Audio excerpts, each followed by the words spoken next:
Hello friends, this is Harvinder Singh and welcome to the YouTube channel support for education. और इस video में हम करेंगे English text book first flight में से पोम फायर एंड आइस, जिसके पोइट हैं रॉबर्ट फ्रॉस्ट।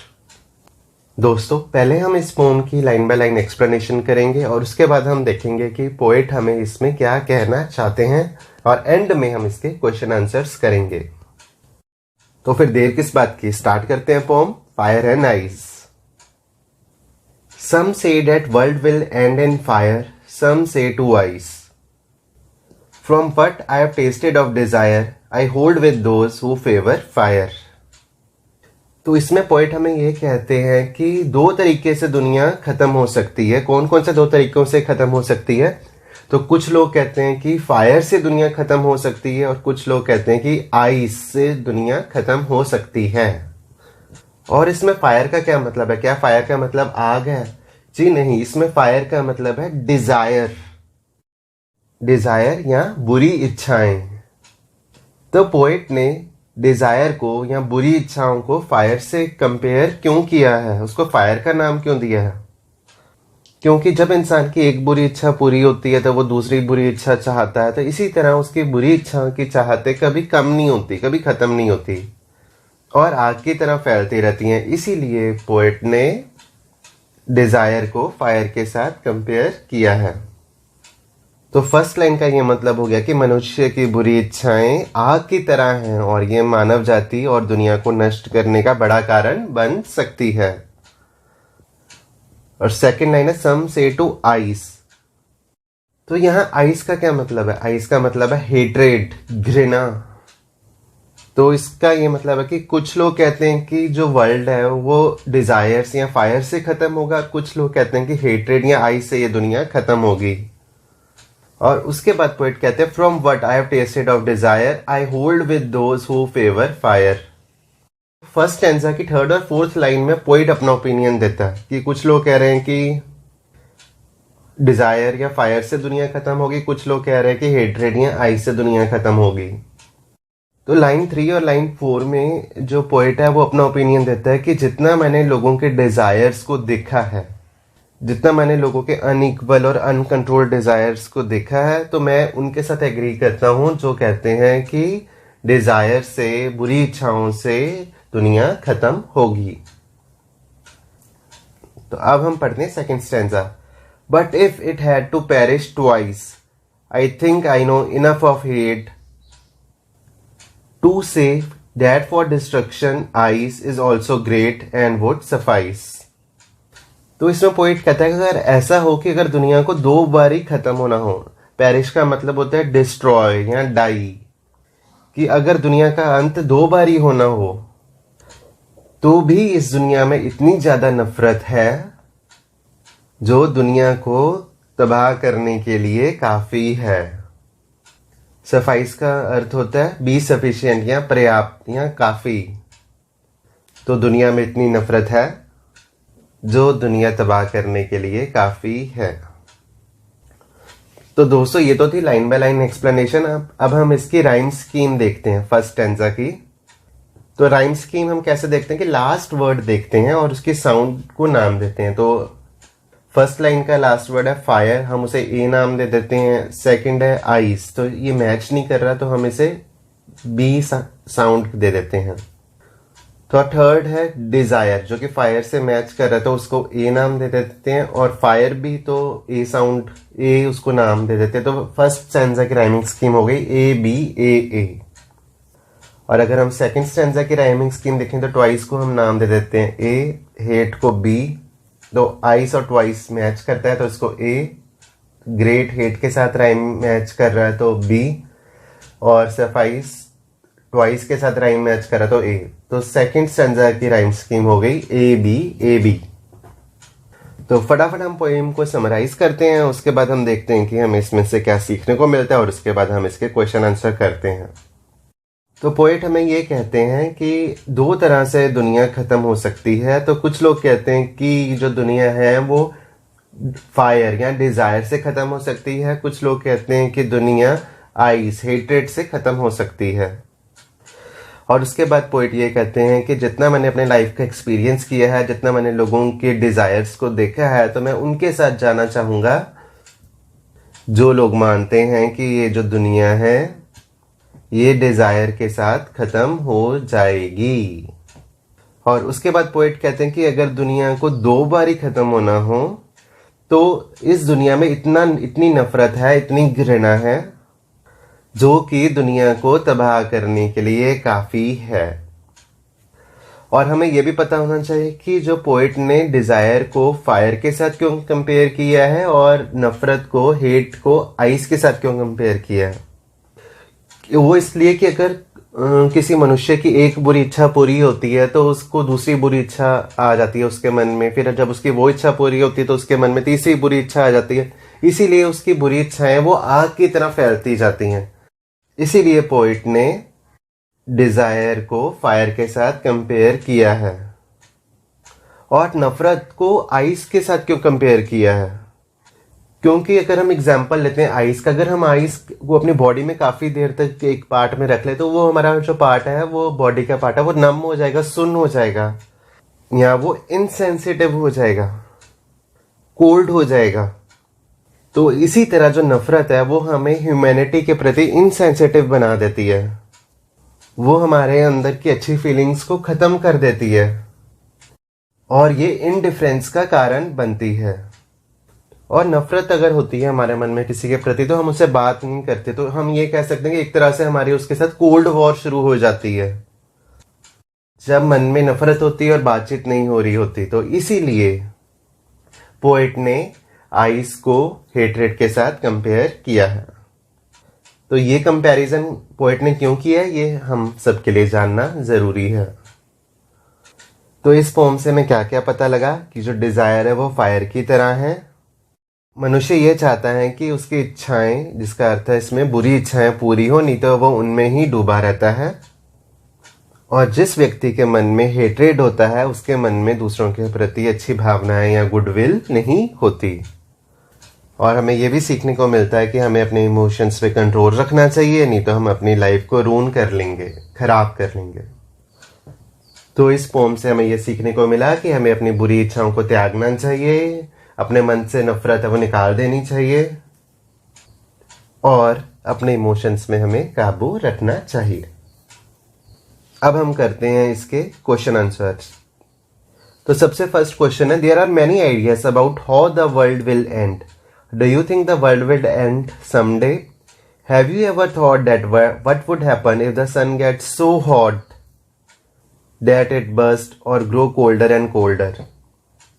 तो इसमें पूछा गया कि आपको लगता है कि दुनिया कभी खत्म होगी, और क्या होगा अगर सन बहुत ज्यादा हॉट हो जाए, सूरज बहुत ज्यादा हॉट हो जाए, या सूरज इतना ज्यादा ठंडा हो जाए कि सनलाइट ही ना आए, तो क्या होगा? तो इसके आंसर में आपको अपना ओपिनियन लिखना है कि क्या आपको लगता है कि दुनिया कभी खत्म हो सकती है, हाँ या ना। कुछ भी आप लिख सकते हो, यस भी लिख सकते हो, नो भी लिख सकते हो, पर उसके साथ आपको उतना ही सॉलिड रीजन है वो देना पड़ेगा इसके आंसर में। और हमने क्या लिखा है वो देखते हैं। Yes, I believe that the world will end someday as anything that has begun will surely have an end. तो हमारा ये मानना है कि जो वर्ल्ड है वो एक ना एक दिन खत्म होगा, क्योंकि जो भी चीज शुरू होती है, जिस चीज का बर्थ होता है, उसका एंड भी जरूर होता है। उसके बाद पूछा गया था कि क्या होगा अगर सूरज बहुत ज्यादा गर्म हो जाए। If the sun gets too hot that it burst then the world would end, because no one would be able to bear the heat of such an intensity.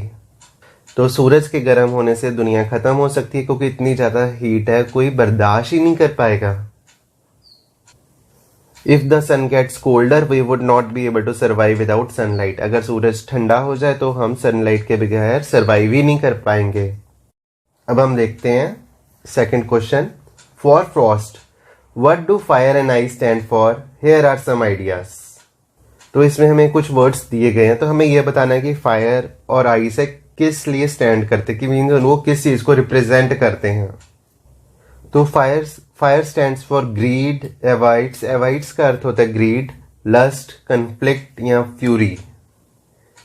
और आई stands for cruelty, intolerance, rigidity, insensitivity, coldness, indifference और hatred.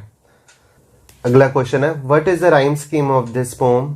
How does it help in bringing out the contrasting ideas in the pome?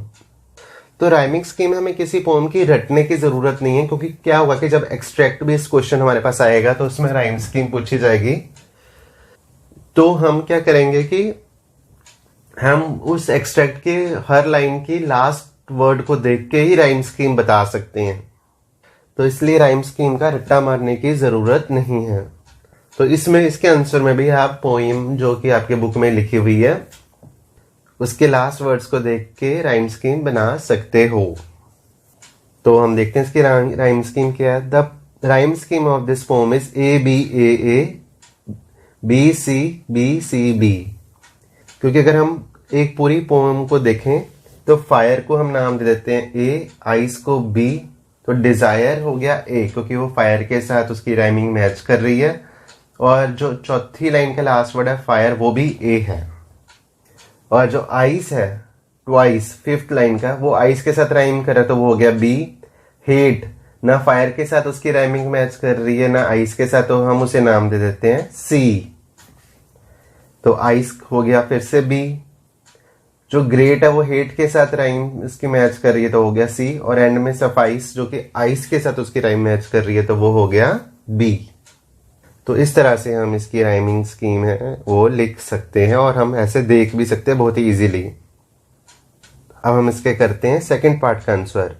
The poet says that both fire and ice are possible reasons for the end of the world.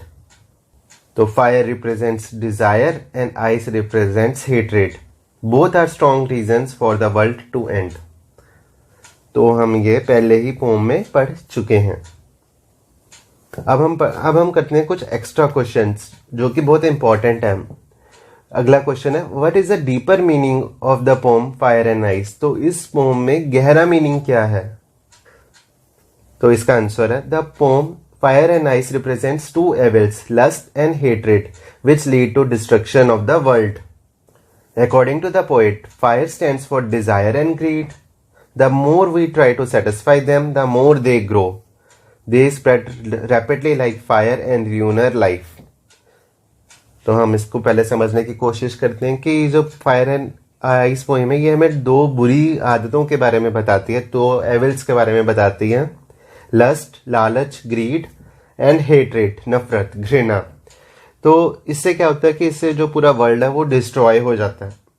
तो वो कैसे होता है poet और बाद में हम बताते हैं कि जो fire stands for desire and greed, की फायर का मतलब होता है डिजायर या ग्रीड। तो जहां भी इस पोम में डिजायर यूज किया गया है तो हम वहां आप उसे बुरी इच्छाएं मान सकते हो। तो the more v satisfy them, जितना हम अपनी बुरी इच्छाओं को सेटिस्फाई करते ही रह जाते हैं तो हमारी और बुरी इच्छाएं आगे आग की तरह बढ़ती जाती हैं, और ये हमारी जिंदगी को र्यून कर देती हैं, खराब कर देती हैं। उसके बाद पोएट कहते हैं, on the other hand I stands for hatred coldness and rigidity. Ice है वो नफरत कोल्डनेस और रिजिडिटी के लिए स्टैंड करता है। तो हेट्रेड की वजह से, नफरत या घृणा की वजह से हम सेल्फिश बन जाते हैं, हम सिर्फ खुद के बारे ही सोचने लग जाते हैं और हम क्रूअल जालिम बन जाते हैं, हमारे अंदर फीलिंग्स नहीं रहती, हम इनसेंसिटिव बन जाते हैं।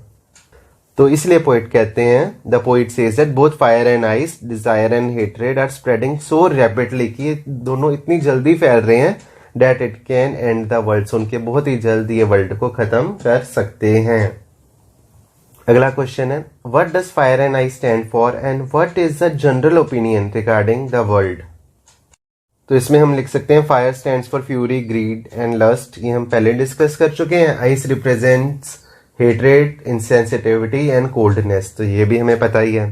तो जनरल ओपिनियन क्या था फर्स्ट लाइन में? तो कुछ लोग कहते हैं कि जो वर्ल्ड है वो फायर की वजह से खत्म होगा, और जो कुछ कह रहे हैं कि जो वर्ल्ड है वो आइस की वजह से खत्म होगा। तो यही जनरल ओपिनियन है। The general opinion regarding the world is that either the world will end due to fire, इसकी हम क्लैरिफिकेशन दे सकते हैं, ड्यू टू डिजायर और लस्ट, और ड्यू टू आइस जिसका मतलब है ड्यू टू हेट्रेड या इनसेंसिटिविटी। अगला क्वेश्चन बहुत ज्यादा important, explain why the poet personally holds the conviction that the world will primarily end in fire. या ये क्वेश्चन इस तरह से भी पूछा जा सकता है, why does the poet hold with those who favour fire. इसका ये मतलब है कि पोएट को पर्सनली ऐसा क्यों लगता है कि जो वर्ल्ड है वो प्राइमरीली फायर से एंड होगा। तो इसका आंसर है in the poem fire and ice, fire stands for desire, greed and lust. जिसका ये मतलब है कि इस पोम में फायर का मतलब है डिजायर, बुरी इच्छाएं, ग्रीड, लालच and lust. The poet holds the conviction that the world will primarily end in fire because the poet himself was a victim of fiery aspect of desire. The poet had himself experienced the effect and result of uncontrolled and unequal desires on the life of a man. कि poet ने ऐसा इसलिए कहा क्योंकि वो खुद Dzire के fiery aspect का शिकार हो चुके हैं और उन्होंने खुद ने इस बात को एक्सपीरियंस किया है। इस बात का हमें कैसे पता चलता है? तो इस पोएम की लाइन नंबर 3 में उन्होंने लिखा है from what I have tested of desire, और उसके बाद उन्होंने लिखा है I hold with those who favour fire, जिसका मतलब है कि पोएट ने खुद इस बात को पर्सनली एक्सपीरियंस किया है। तो दोस्तों ये थी हमारी पोम फायर एंड आइस, और मुझे उम्मीद है कि अगर इस पोम से कोई भी क्वेश्चन आ जाए तो आप उसका आंसर बहुत इजीली कर सकते हो।